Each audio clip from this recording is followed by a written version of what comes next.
Black women face a range of challenges when it comes to health care and wellness, from inadequate access to quality care to the pervasive impact of systemic racism on health outcomes.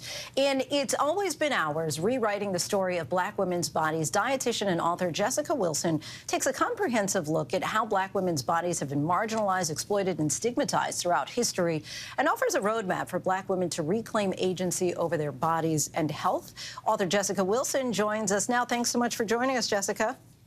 So welcome. Happy to be here. So you write about Black women that our safety is contingent on how little of a threat we pose to those around us. If we can make ourselves smaller, both literally and figuratively, we may be able to uncouple ourselves from the savagery associated with our Blackness. How does the idea of making ourselves smaller impact the health and wellness of Black women? So, as you already mentioned, Black women are already seen as too much in society. And so there's a variety of ways that we can make ourselves smaller before we're told to do so. One way is probably more obvious in restrictions, so making our bodies smaller.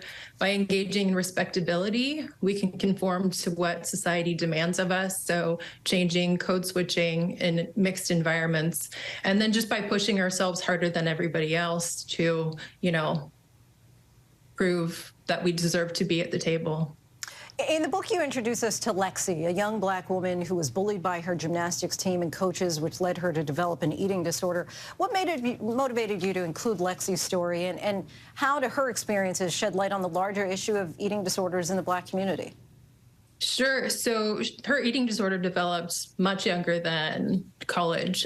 She's been told, from a very young age that her body was, muscular, it was powerful, in juxtaposition to, thinner white women's bodies.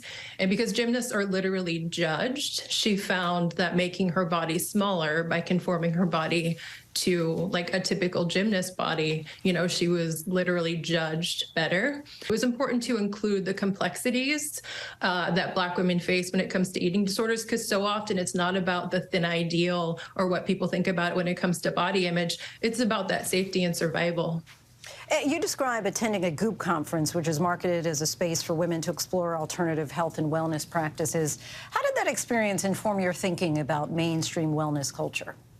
There's two parts of it. One, I called it a wellness Disneyland. Like, it was just this easeful, moment in time where we could just walk into another world. And the whole time I was wondering what was going on behind this. And it really hit me that for Black women, when we're discarded by the medical establishment, when we're not believed, that wellness and the wellness industry offers us some promise that we can't gain just engaging in the healthcare system. In the book, you discuss the ways in which Black women have always been active agents in shaping their own health outcomes. Talk about some of the ways in which you see Black women's activism and agency playing a role in contemporary discussions about healthcare reform and access. I really appreciate the attention that's been given to maternal and infant mortality lately. As we're talking about that, as we're talking about more health disparities, Black women are organizing. There's more Black women becoming doulas to assist Black women giving birth these days. So really taking things into our own hands and building really this community enhanced support system for us, by us. The final chapter of your book is devoted to Black joy. You write, Black joy is an act of rebellion when everything else in this world aims to deny us of this. Our joy has always been ours. Thinking back on your career, what advice do you have for Black women who wish to live a lifestyle that centers and celebrates joy instead of health or wellness? Yeah, or the labor, right? The productivity that we're always expected to give. So one is finding community. I always look for people to recognize that their bodies are not inherently a problem, that whatever, society is telling us about our bodies, it's not ours to own. So if we're able to gain some agency and understanding there, what ways can we find joy in community? What ways during our day are we able to lay down what society is telling us we are to be and pick up a hula hoop or something else that is fun? I need to go find a hula hoop right now. Look for a little of that levity in life. Jessica, thank you so much for joining us. It's always been ours. Reclaiming the Story of Black Women's Bodies is available wherever books are sold.